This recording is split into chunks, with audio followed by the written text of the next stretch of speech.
Clinging like a sand spur to the eastern side of Lake Okeechobee and surrounded by thousands of acres of sugarcane, Pahokee is about as remote as Florida gets. It's a rural community. Our common denominator out here is the farming. So we definitely feel that we're in the middle of nowhere. This was the dump. 3 different people came up and tried to sell me crack cocaine. They said, no, God, this can't be it. And that was it. That's how we found the village. Even more remote than the town is the tiny community of Miracle Village. Located 2 miles east on Muck City Road is what even some residents call a modern-day leper colony, a safe haven for the most despised people on earth. No, I don't want to have anything to do with a sex offender. No, those are a special place in hell for those people. I mean, nobody wanted us. This town doesn't play. It's a population that evokes such revulsion and fear, even other sex offenders feel it. I was definitely nervous about moving into a community of sex offenders because of my impression of sex offenders were old guys in trench coats and sitting in parks trying to steal children and rape them and kill them. More than half of the residents of Miracle Village are sex offenders, but there are families here too, including children and workers from the sugarcane industry. We've had over 500 guys come through us. Pahokee itself is home to more sex offenders per capita than any city in Florida, about 10 times the rate in Jacksonville. You're ostracized. I mean, you're pushed aside. Pat Powers, one of the founders of Miracle Village, created it so sex offenders would have a place to live.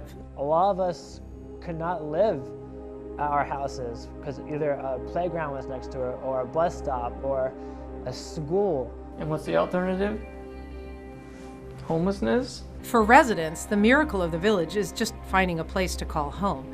But for the town of Pahokee, the real miracle is the way attitudes have changed. She cornered me in the office, and it was, what in the hell do you think you're doing? Those people can't come here. Not long after arriving to serve this remote parish, Pastor Patty Opperly invited village residents to take part in a weekly service. Reaction was swift and furious. I was angry. Had I ever known a known sex offender in my life? No. Did I ever want to? No. Did I want them in my church? Hell no. But Linda Moss says everything changed Ash Wednesday? the day she heard Chad Stoffel sing.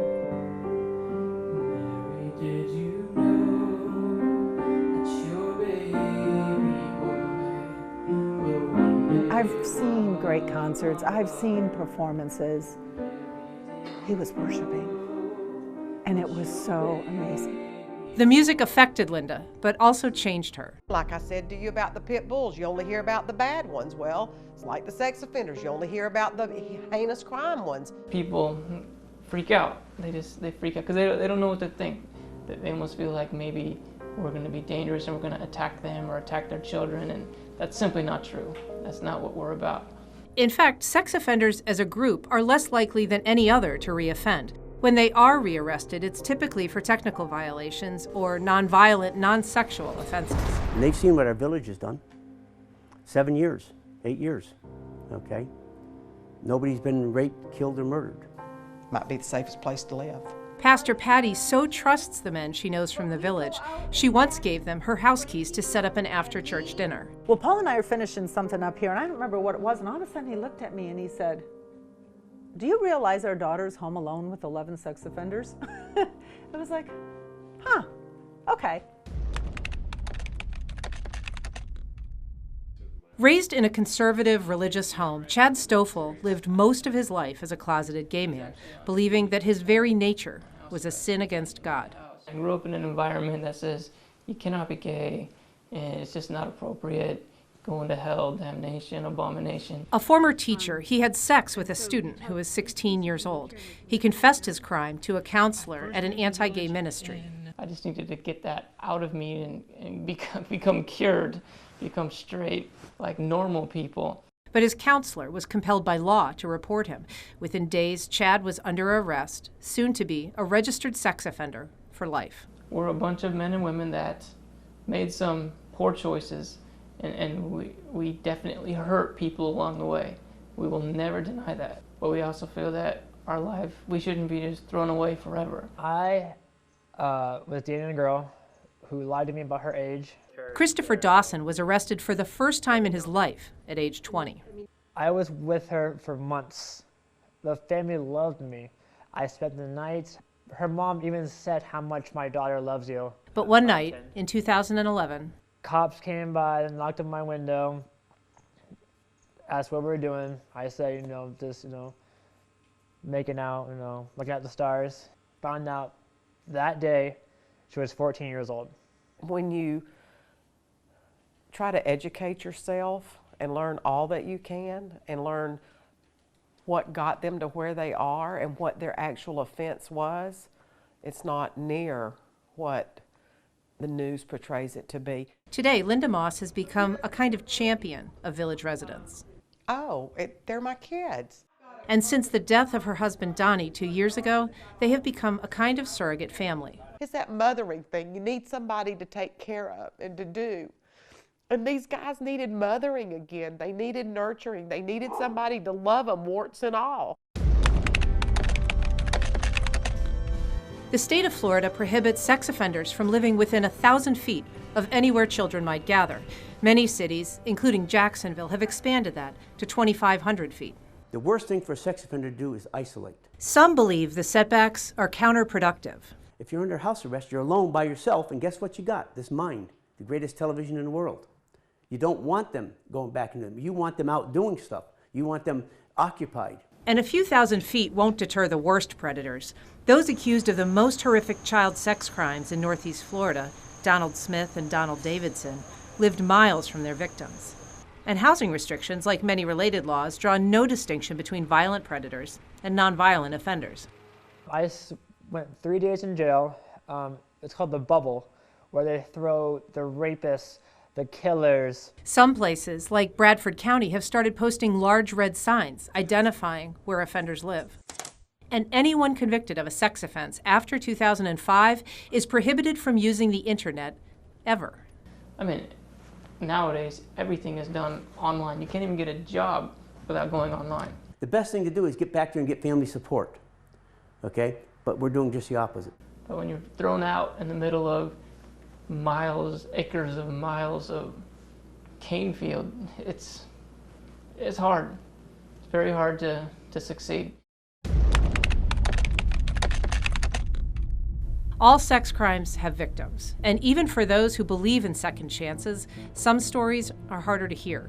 I was one of the top racquetball coaches in the world, and I started messing around with some of my students. I can look back and say, I thought at the time I should be killed. I hated myself. I didn't think any punishment was bad enough. That's how I honestly felt. I spent almost 13 years in prison for molesting my granddaughter, my step-granddaughter. She was 12 years old at the time. It's tough. It's tough to deal with, to know you're capable of committing that kind of a crime.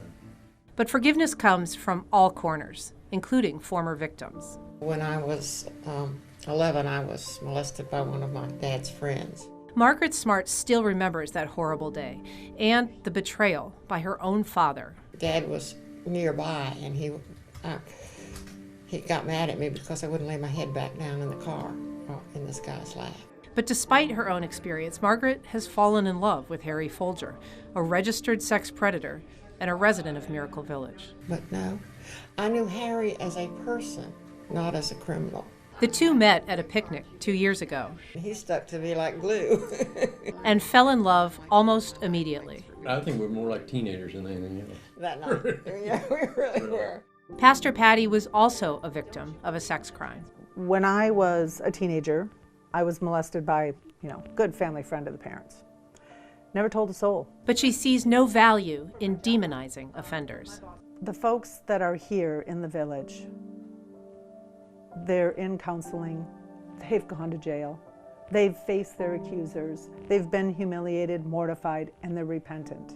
The hardest thing in the world for me to do is the first time I stood up there and said I'm a sex offender. Because everybody said, Now, I don't care. I want people to know. I was a sex offender, I'm not currently. Some of us made a mistake in our lives, and we had to own up for it, but we're still human beings. We're still children of God. I mean, if we punish us, yeah, punish us. And we'll pay our debt. But once we get through that, we'd love a chance to just move on with our lives and try to start again, like almost every other type of person out there.